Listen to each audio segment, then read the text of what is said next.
H of H of A. I'm going to talk to you about Star Trek Beyond. Insert madness here, because there's always madness. Now, the plot of this is it's kind of it's very much a departure from the last film, Into Darkness. That was way too serious and way too Dark Knighty and gritty and almost Nolan-esque. This is a little bit more fun, a little more. It's directed by Justin Lin, um, who's helmed a few of the Fast and Furious movies, and it kind of shows because they're like, let's make Star Trek awesome, and they're doing it. They're going about it all the right way. Um, it's going to be fun, but that's not. It's not going. It's not trying too hard to be fun. It just feels like, oh, we're having fun. It doesn't feel like it's unnecessary. It doesn't feel like it's shoehorned in or shallow. This is very much a Star Trek affair. Yeah. So the plot of this is they're 3.5 years through their 5-year mission into deep space. They're all starting to get a little sort of cabin fever. Kirk's hit his birthday, and he's like, I don't like this. This is starting to feel a little bit episodic because episodes of Star Trek. So they're going about, and he's like, he kind of wants off the ship now. He wants to retire from being a captain. He wants to become an admiral or something instead. He's like, I don't. It's just getting a bit much for him. He's sort of feeling the futility of exploring space. If space is infinite, then why? Spock is going through a similar journey. He's through circumstances that I don't want to spoil because it's whenever it happens in the movie, it's a nice touch. He starts thinking about, well, maybe I should be on Vulcan. Maybe that's my place. Maybe after what's happened, I owe my race a debt to try and help repopulate. Maybe I need to find a Vulcan wife and raise Vulcan children. Maybe I should be doing that instead of gallivanting about the galaxy here. So that's a thing that's being discussed. That's cool. Um, so yeah, they're both getting cabin fever and they're both sort of unsure about what to do. And then all of a sudden, whilst they're at this spaceport called Yorktown, which is it's like the Halo rings interlock with each other, but with cities on them, like Elysium, but in a big glass dome. They hear a distress call while they're on some shore leave. They hear a distress call from a dangerous nebula to go and rescue some people who've been taken prisoner. They go in there. They get attacked by that swarm that you see in the trailer, and then the Enterprise crashes. All of this is not a spoiler. All of this is in the trailer. The Enterprise crashes to the planet, and then all of a sudden it's the crew, scattered remnants of the crew across the planet, trying to reconnect and escape and stop the villain.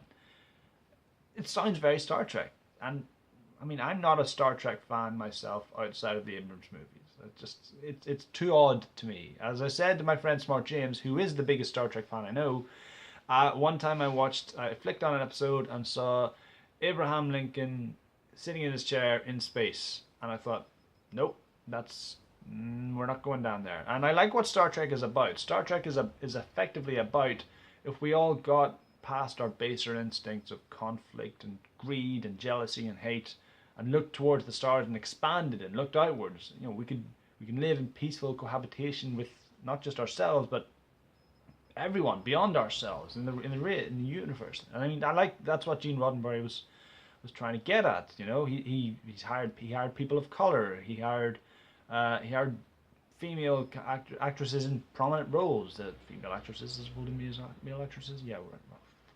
Anyway, you know what I'm getting at there. And it's kind of reflected here. This is very much, even though it's Kirk and Spock that have the main arcs, Scotty gets a lot to do as well, but this film was written by Simon Pegg.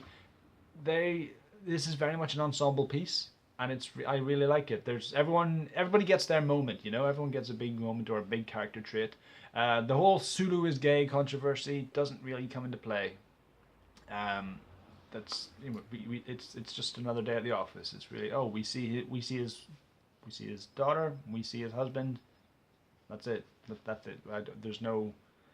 It doesn't really affect him or inhibit the character or change anything that we thought about the character in any way. Just he's a badass character and now he's gay. So there.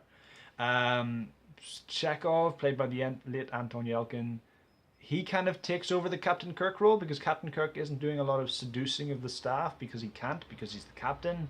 So it wouldn't be right, but it's nice to see Anton Yelkin stepping up his game there. Apparently, he's carrying on the tradition the um of the original Chekhov, which is sort of making up random facts about Russia to space aliens and going, do you know, Scotch was actually invented in Russia? Oh, well, is it indeed? Cool. So that's cool. And it's nice that these movies have been going on for so long, but it's still only the third film. So edit that shit out. It's only the third film in the franchise, but the actors have this down to a T. I mean, freaking Zachary Quinto knows Spock to his core now. We're seeing a more nuanced, world-weary Kirk, which isn't something we've seen before, but I'm fine with it. It's nice, you know. He still kicks ass. He's still a bit of a badass. He's still a bit cocky, and he proves, you know, and he's a nice counterpoint to the villain, Kral, played by Idris Elba. I'm not going to say too much about that because he's the villain. He's very single-minded. He's very controlling. He controls this swarm. He controls this army on this planet. You'll find if you watch the film, you'll find out more about it. I really can't talk too deeply about him without spoiling things.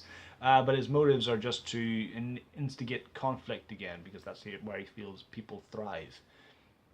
So there's that. I mean, freaking Karl Urban as Bones, he's great because it's kind of a buddy movie. It's a lot of buddy movies. We've got Sulu and Uhura trapped. We've got freaking Bones and Spock trying to make their way one place. We've got freaking Chekhov and Kirk trying to get their place, go to one place. We've got Scotty and this new character, Jayla, who's inspired by Jennifer Lawrence. She was called J-Law, and it was like, oh, hell with it, Jayla. She's played by that chick with the knives for legs from Kingsman. She's really good. She was a breakout character. I liked her. There's no Alice Eve in this, you know, from Into Darkness, and I thought that's a bit weird. That's a gap. I mean, they took all the time to introduce her and set her up and bring her in, and now she's just not there. Okay, that's the thing. Cool. Make of that what you will. But it's overall, what I want to say is this movie is fun, and not fun as in, oh, it's a dumb fun movie. I mean, there are themes here. There's heart here. It's a smarter storyline, certainly. It's not gritty. It's not grimdark, but it's a good time. Yes, if you were concerned about the dirt bikes, suck it up. There's one scene with about 100 dirt bikes. I'm sorry, but there is. But it's still Star Trek. It's still weird rocks. It's still aliens. They start off with some CGI aliens, which is weird. There's more CGI aliens in this than there have been in the past. They don't usually do that. Usually it's makeup and prosthetics. But whatever. It's Star Trek. It's fun. Again, it's directed by Justin Lin, who he has, you know, he understands that the Fast and Furious themes are family and just high octane action. And we get both of those things because the Enterprise is a family. It's about the ties that bind, and I'm getting that, and I appreciate that, and I like how well it's told. There's solidarity, there's unity among them. It's beautiful. What I will also say is that you will have a good time with this. If you've heard the songs in the trailer, if you've heard Beastie Boys and you thought that's a little bit out of place, but it's also a callback to the first movie, and it comes into play in a really good way. Not like Suicide Squad, which I watched and just bombarded people with cool tunes just to say, you liking this movie more now because of the music? Yeah, that's how it works, right? Yeah? No, it's not that.